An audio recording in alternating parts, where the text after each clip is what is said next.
Renungan pagi pulang ke rumah oleh Ellen G. White, 17 Agustus 2020. Mari kita berdoa.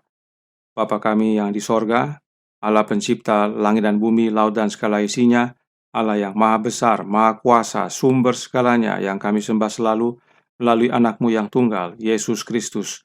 Terpujilah Yesus, anak Allah yang maha tinggi, yang adalah pokok anggur yang benar bagi kami. Pada pagi hari ini kami bersyukur boleh bangun dan berbakti dan sebagaimana membaca nasihat firman-Mu, kiranya pekabaran ini mengubahkan hidup kami, khususnya dalam menghadapi mereka yang bersalah. Beserta kami sepanjang perbaktian ini kehendak-Mu yang jadi, ampun kami akan dosa dan salah, karena kami berdoa hanya melalui anak Allah yang tunggal, Yesus Kristus, yang adalah Tuhan dan Juru Selamat kami. Amin. Renungan hari ini akan dibacakan oleh Ibu Noni Kaumpungan. Silakan Ibu Noni. Renungan pagi hari ini berjudul Berurusan dengan orang yang bersalah. Ayat inti kita terdapat dalam Yeremia 31 ayat 34. Aku akan mengampuni kesalahan mereka dan tidak lagi mengingat dosa mereka. Jika ia tidak mau mendengar mereka, lihat Matius 18 ayat 15 dan 16. Maka tidak sampai di situ saja. Perkara itu harus dibawa di hadapan segenap jemaat orang percaya. Biarlah anggota jemaat sebagai wakil-wakil Kristus bersatu dalam doa dan permohonan yang penuh kasih sayang, supaya orang yang bersalah itu dapat dipulihkan. Roh Kudus akan berbicara dengan perantaraan hamba-hambanya, memohon orang yang tersesat itu kembali kepada Allah. Rasul Paulus yang berbicara oleh ilham berkata, seakan-akan Allah menasihati kamu dengan perantaraan kami. Dalam nama Kristus kami meminta kepadamu, berilah dirimu didamaikan dengan Allah.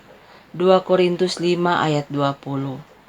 Ia yang menolak tawaran persatuan ini telah memutuskan ikatan yang mengikat dia kepada Kristus, dan dengan demikian telah memisahkan dirinya dari persekutuan jemaat.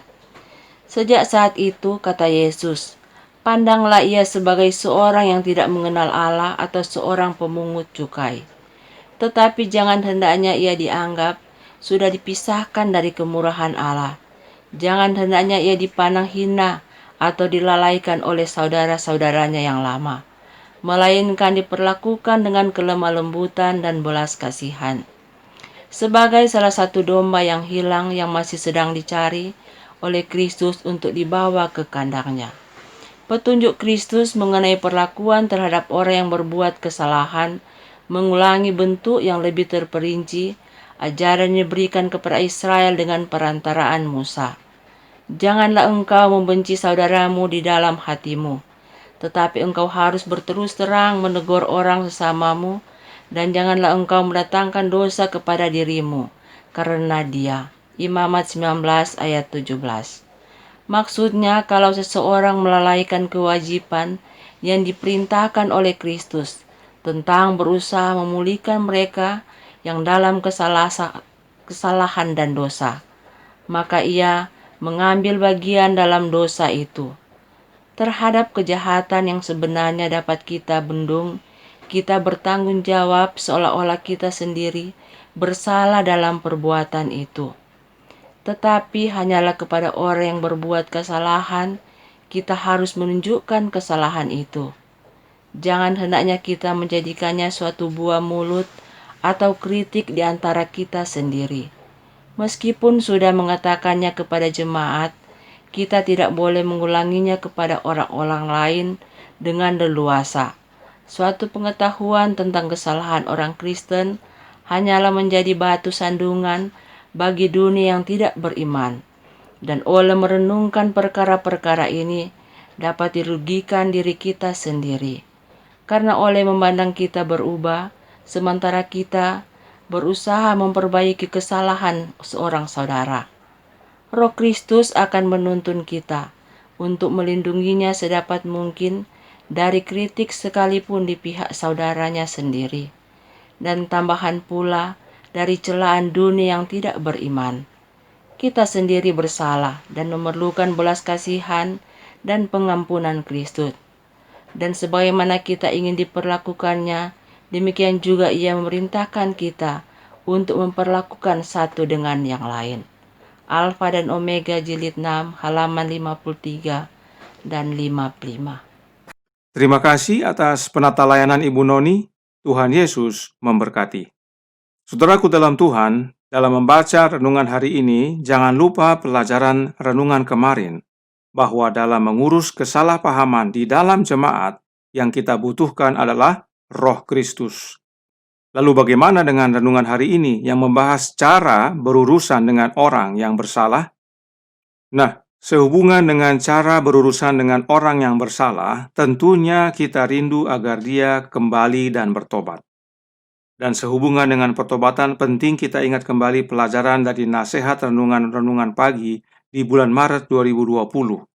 Mari kita segarkan kembali. Yang pertama dari Selected Messages, buku pertama, halaman 391, paragraf 1, Nyonya White menuliskan, pertobatan tidak lain adalah karunia Allah, selain pengampunan dan pembenaran, dan itu tidak dapat dialami kecuali hal itu diberikan kepada jiwa oleh Kristus. Jika kita ditarik kepada Kristus, itu adalah melalui kuasanya dan kebajikannya. Kasih karunia penyesalan datang melalui Dia, dan dari Dia datang pembenaran. Pertobatan itu karunia Allah. Bagaimana Allah, yaitu Bapa, mengaruniakan pertobatan tersebut? Melalui anaknya. Roh Nubuat menyatakan dalam To Be Like Jesus, halaman 372, paragraf 5, menyebutkan, pertobatan adalah karunia Kristus, sama seperti pemberian pengampunan, dan itu tidak dapat ditemukan di dalam hati di mana Yesus belum bekerja. Kita tidak bisa lagi bertobat tanpa Roh Kristus untuk membangunkan hati nurani, daripada kita dapat diampuni tanpa Kristus. Pertobatan adalah pekerjaan Kristus dalam hati kita, yaitu melalui kehadiran Roh-Nya, Roh Kristus. Kemudian Nyonya White menekankan dalam Kebahagiaan Sejati halaman 21, paragraf 4, yang berkata, terlebih lagi, kita tidak dapat bertobat tanpa Roh Kristus yang membangunkan hati nurani, dan kita tidak dapat diampuni tanpa Kristus. Artinya, tidak ada cara lain untuk bertobat. Hanya Roh Kristuslah yang membuat kita bertobat. Dan Steps to Jesus halaman 22, paragraf 1 menyebutkan, setiap keinginan yang benar datang dari Kristus. Dialah satu-satunya yang dapat membuat kita membenci dosa. Karenanya, kebutuhan terbesar kita dalam mengurus kesalahpahaman dan mengurus orang yang bersalah adalah tinggalnya Roh Kristus di dalam hati kita. Perhatikan renungan hari ini menyatakan dalam Pulang ke Rumah halaman 246, paragraf pertama, berbunyi, ia yang menolak tawaran persatuan ini telah memutuskan ikatan yang mengikat dia kepada Kristus, dan dengan demikian telah memisahkan dirinya dari persekutuan jemaat. Perhatikan, himbauan untuk bertobat adalah undangan untuk ikatan persatuan dengan Yesus. Sebab Yesuslah kepala jemaat dan pemilik jemaat itu. Tidak heran yang kita butuhkan dalam mengurus kewajiban kita di dalam jemaat adalah Roh-Nya Kristus. Lihat kembali pelajaran renungan pagi tanggal 15 Agustus. Jadi, kalaupun ada disebut Roh Kudus, itu adalah Roh-Nya Kristus. Sebab Yesuslah yang menghembuskan Roh Kudus tersebut, yang Yahweh jelaskan adalah pribadinya Yesus Kristus, karakternya Kristus, dan hidupnya Kristus. Jadi, apakah Roh Kudus itu adalah pribadi? Sudah tentu. Roh Kudus itu adalah pribadinya Yesus Kristus itu sendiri. Itu sebabnya disebut Roh Kristus. Jadi saat kita berurusan dengan yang bersalah, kita tidak hanya membutuhkan kehadiran Roh Kristus dalam diri kita dan diri orang yang bersalah, namun kita harus ingat bahwa kita sedang menghimbau agar dia kembali kepada Yesus Kristus dan terikat kembali kepadanya. Sebab bila kita terikat kepada Kristus, maka kita menjadi satu kesatuan yang hidup di dalam Yesus. Ingat kembali nasihat berikut ini dari Selected Messages buku ketiga halaman 352 paragraf 1 yang berkata, Bersatu adalah perintah yang saya dengar dari Kapten Keselamatan kita. Bersatu. Di mana ada persatuan, di situ ada kekuatan. Semua yang berada di pihak Tuhan akan bersatu. Ada kebutuhan akan persatuan dan kasih yang sempurna di antara orang-orang yang percaya pada kebenaran, dan apapun yang mengarah pada perselisihan adalah dari iblis. Perhatikan yang kuning. Tuhan merancang agar umatnya menjadi satu dengannya seperti ranting-ranting menyatu dengan pokok anggur.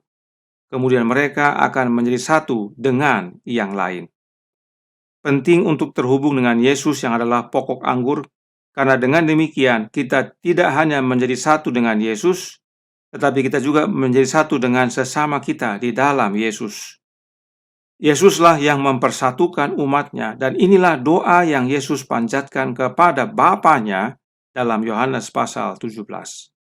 Penting sekali hal ini kita ingat agar dalam menjangkau sesama kita, yang terutama adalah membawa dia kembali kepada Yesus, agar dia mau terikat kembali dengan sang pokok anggur. Ini yang terutama, karena persatuan hanya terdapat dalam Yesus dan pertobatan hanya oleh karena Roh Kristus. Perhatikan renungan hari ini berkata dalam Pulang ke Rumah, halaman 246, paragraf pertama, yang berkata, sementara kita berusaha memperbaiki kesalahan seorang saudara, Roh Kristus akan menuntun kita untuk melindunginya sedapat mungkin dari kritik, sekalipun di pihak saudaranya sendiri, dan tambahan pula dari celaan dunia yang tidak beriman. Kemarin dinyatakan bahwa saat kita berbicara dengan mereka yang salah paham, kita berbicara sendiri dengan dia dalam Roh Kristus.